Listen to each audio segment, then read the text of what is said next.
Para a temporada de 2022, está previsto o retorno dos carros asa, que se utilizam de um peculiar arranjo aerodinâmico para aumentar drasticamente o downforce e assim conseguir ser mais rápidos nas curvas. O conceito e a tecnologia, entretanto, não são novos e surgiram na década de 70. Para entender como ele funciona, precisamos dar uma olhada na Lotus 79 e nos seus concorrentes e entender o básico: como funcionam as asas dos carros de Fórmula 1.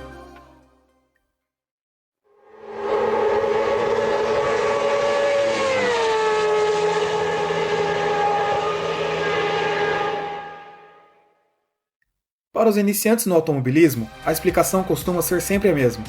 A asa de um carro de Fórmula 1 funciona como uma asa de avião, só que ao contrário.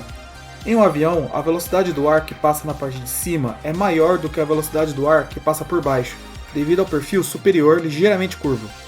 Seguindo o princípio de Bernoulli, que explica a dinâmica dos fluidos, a área inferior da asa acaba por ter pressão do ar, que é um fluido, maior do que a área superior, gerando empuxo e fazendo o avião decolar. Mas não é apenas uma questão de perfil de asa, porque se assim fosse, aviões não seriam capazes de voar de cabeça para baixo.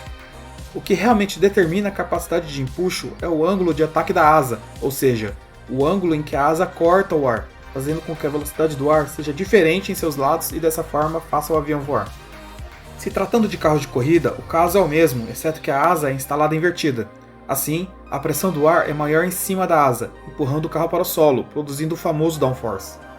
Graças a ele, os carros conseguem contornar curvas mais velozmente do que os carros sem asas, tornando-os mais rápidos numa corrida. Como consequência do aumento do downforce, os carros também perdem um pouco de velocidade nas retas, devido à força exercida pela asa empurrando o carro para o solo. Quando uma asa frontal ou traseira quebra durante uma prova, é notável a dificuldade de controle do piloto em seguir com a mesma velocidade. Como ela já não é capaz de produzir o downforce que produzia antes, o piloto não consegue mais contornar as curvas com a mesma velocidade, sendo perigoso até andar em linha reta em alta velocidade. No caso de asas de um carro de corrida, o ângulo de ataque é igualmente importante. Diferentes ajustes no ângulo da asa aumentam e diminuem o downforce produzido pelo carro, resultando em velocidades maiores na reta ou maior capacidade de contorno nas curvas. A diferença de ângulo nas asas é bastante visível ao se comparar carros ajustados para pistas de alta velocidade, como por exemplo Monza ou mais antigamente Hockenheim, e baixa velocidade, como Mônaco ou Hungaroring, por exemplo. Com o básico do funcionamento em mente, podemos entender o funcionamento do carro asa. O primeiro carro do tipo foi criado pela Lotus em 1977, se utilizando do formato do assoalho para criar o efeito. Resumidamente, o assoalho onde ficam as entradas de ar eram curvos, de tal forma que replicavam o formato e o efeito de uma asa.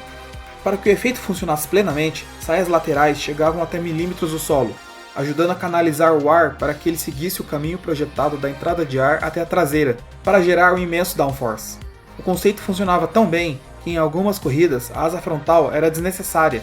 O design foi revolucionário, movendo o cockpit o máximo possível para frente, tirando os tanques de combustível das laterais para o centro e movendo o máximo possível de componentes para gerar espaço suficiente para se obter o efeito desejado. A Lotus venceu o campeonato, e diversas equipes tentaram copiar o conceito, enfrentando diversos problemas devido à sensibilidade do efeito. Qualquer problema com assoalhos, suspensões ou mesmo com a rigidez do chassi prejudicavam o efeito, deixando o carro perigoso e até mesmo inguiável. O Lotus 79 deu à equipe seu último título, e nos anos seguintes diversas equipes desenvolveram suas versões do carro. Enquanto a Lotus encontrava problemas tentando evoluir seu carro, Ferrari, Williams e Brabham ganhavam as corridas. A morte de Gilles Villeneuve em 82 foi o ponto final dos carros asa, considerados perigosos demais pela velocidade que desenvolviam nas curvas. O retorno do carro asa para a temporada de 2022 tem como premissa o fato de que os carros atuais são imensamente mais seguros do que os carros do final dos anos 80, além de serem capazes de produzir imensa downforce com menor uso de aerofólios, spoilers e aletas na carenagem, bugigangas que melhoram o desempenho do carro, mas que geram muita turbulência no ar que deixam para trás, o chamado ar sujo.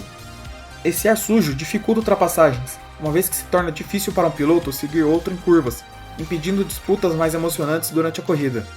A perda de desempenho de um carro que segue outro é de até 40% segundo a FIA. Com a adoção dos carros asa, a expectativa é de que a perda de pressão aerodinâmica diminua para algo em torno de 10%. As entradas de ar começarão onde hoje se localizam os defletores dianteiros e seguirão até um difusor duplo, semelhante ao usado pela Brown GP em 2009. Será interessante vermos uma tecnologia que surgiu há mais de 40 anos atrás, refinada e atualizada para a tecnologia atual, somada a novas regras e pistas. Mas a questão que fica acaba sendo a mesma sempre que as regras são alteradas. Será que a mudança radical nas regras auxiliará a disputa, gerando o espetáculo que todos desejam? Esperamos que sim. As demais alterações nas regras ficarão para os próximos vídeos.